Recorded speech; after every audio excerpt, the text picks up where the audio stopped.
Rodolfo Roman here with the boys of Starset. Just got off the stage. Really hot out here, but you guys just look absolutely like if nothing ever happened. Thanks. It's in the genes. I don't know.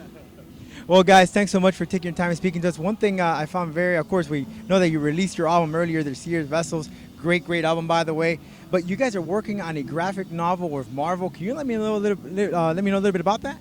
Yeah, I guess it was almost maybe 18 months ago, the Starset Society teamed up with Marvel to do a graphic novel that tells the inception story of the Starset Society, and it's been underway for quite a while, and it comes out in the fall.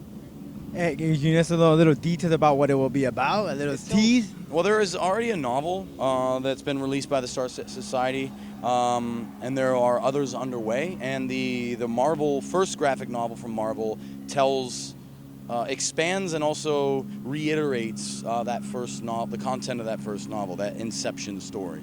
So you talk about, of course, music, but let's talk a little bit more comics here. If you guys have any favorite comic, any superheroes that you're a fan of? Man, well, I think we actually at one point had fans put us on superheroes. So what was I again? Well, I was Captain America, right? And I'm pretty sure he was Iron Man. Our drummer was Thor. He's a crazy hairy dude. Is there a favorite movie, comic turned to movie, or comic turned to TV series that you particularly watch? TV series? Man.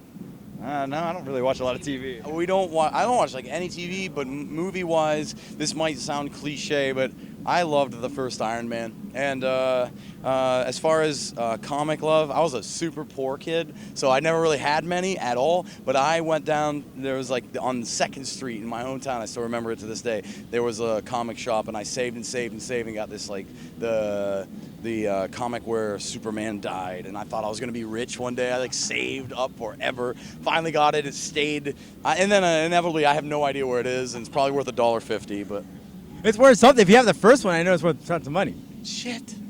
Should have thought about that. All right, so let's talk about music now. Starset Vessels, just recently released. What have been the reaction so far from the crowd? Oh, it's been great. The last couple shows have just been fantastic. But these are the first festivals we played on it, so we're super pumped to be out here. Is there one particular song they always look forward to performing because of the reaction? It's always different at every show and at every time of day. There's a lot of elements that we sort of predict which one will react. You know, if it's a heavy radio show, we know that the current single will do well. At shows like this, our song "Bringing It Down" tends to react really well. It's heavy. The heavy stuff really works at these. So take me into the process when you come to writing. Do you guys usually typically write during a tour? Do you guys set some time, stop touring, and just focus on writing? It's probably a lot more unique than most people would understand. It's completely not like you would see a normal band write, and he can explain a whole lot more on that. It's a little bit. I'm an engineer originally, and I treat the music.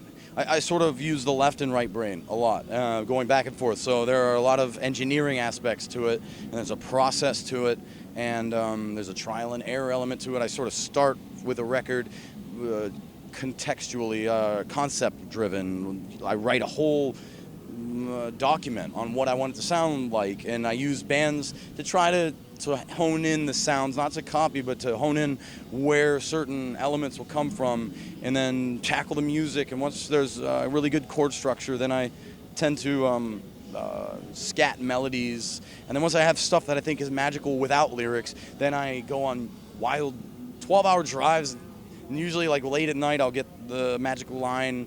And otherwise I'll go for 10-mile walks trying to get it. And there's always a point where something comes, and if it doesn't, even though at any point on that process, if something doesn't come that I think is great, it just falls off. So unfortunately, it takes a lot of work. Dustin, I know you're a doctor. I know you taught some classes. So do the students sometimes like, hey, you're the dude from Starset?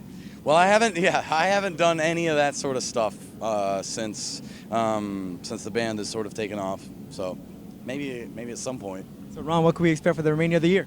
Oh man, I don't think we go home at all. I mean, we're just gonna be out. We're trying to get. We go to Mexico. Yeah, we do. We do take a very short vacation, go see a buddy get married. But otherwise, I think it's gonna be this. You're looking at it. Well, guys, thanks so much for your time. I know enjoy the beach, enjoy the weather. Thank you. And you'll be in Mexico. Enjoy some tequila shots. Oh yeah, absolutely. This is The Roman Show.